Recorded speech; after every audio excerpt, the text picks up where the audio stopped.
Today we're going to talk about creating a business plan. And creating a business plan can sound overwhelming and really important and really big and just stressful, or potentially not even necessary if you're not doing this full time.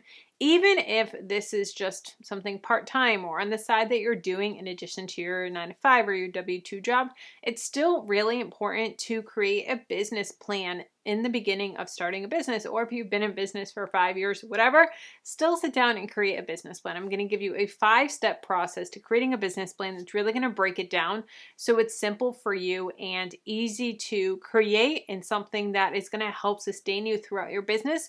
And when things come awry or things may set you off track, you can go back to your business plan and say, no, these are my business values. This is what we are doing. And it's really going to help to just put those voices aside, because trust me, as you're in business, there's going to be things that come along and they'll be like, oh, that's a really great opportunity. Oh, we should start doing that. We should start doing that.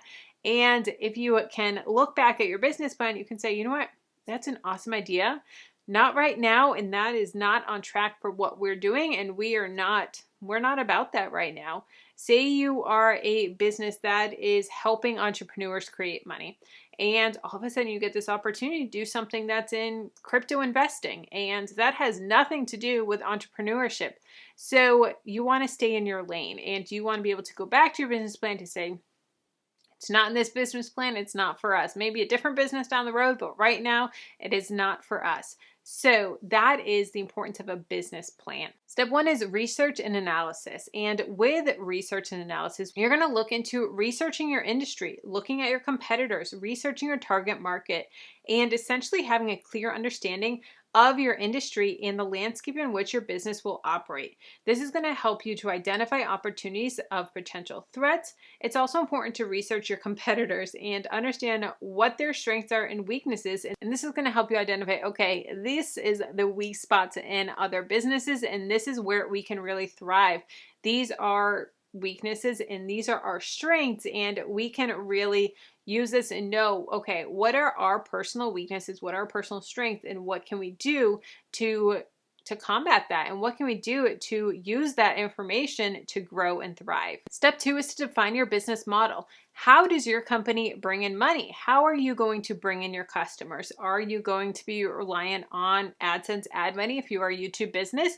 Are you going to be relying on sponsorships, affiliates? Are you going to be making your own products? Are you going to be selling courses? Are you going to be creating online courses or do coaching? How are you bringing in revenue into your business? With this, you also want to look into how much things cost. If you are a product-based business or a service-based business, also look into the cost of those services. Look into the back end. If you are an online course creator, you still have expenses like Thrivecart or Teachable, different things like that. So you need to factor that into the cost of your product so that you make sure that you have a good profit margin for your product and that you're not just totally spending everything that you're making on the services it takes to run your business. Step 3 is to create sales and a marketing plan. And I know that marketing is stressful, it's hard, sales are stressful, but definitely go back to Dreaming to Profitable. I have a whole section on sales in that course, and you have full access to the course. And if you look at that, it's really going to help to break down the sales section so that it's a lot less stressful, and you're able to use a lot of those corporate sales strategies that you see in retail stores applied to your business, which is really cool and going to help you to thrive in sales. A sales and marketing plan is an important component of a business plan. It should detail how you plan to reach and engage your target market. This includes identifying your target audience, determining your unique selling propositions,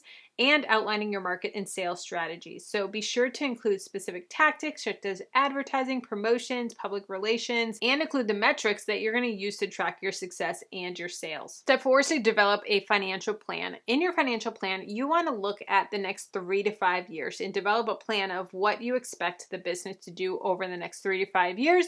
You also want to give a full breakdown of what it would be to break even. So what it costs to run your business and how many sales you would need to have to break even. So then you can go and look at, okay, these are the sales that we have to make to be profitable and to have a profit in our business. So knowing all of your numbers can be overwhelming, but it's really important so that you know the break-even numbers, so you know what your profitable numbers are. Step 5 is to create an operations plan. And an operations plan is looking at the day-to-day business and looking at the day-to-day operations of your business. This should include information on how your business is being organized, how products or services are going to be produced, and how they're going to be delivered to your customers. Be sure to include any equipment or software, anything like that, in your operations plan as well. So as you can see, creating a business plan is a lot less daunting than we may think. It is a simple 5-step process, but it is really something that is important in your business and creating a lasting business that's going to help you to stand the test of time and know where to go when things may go awry, or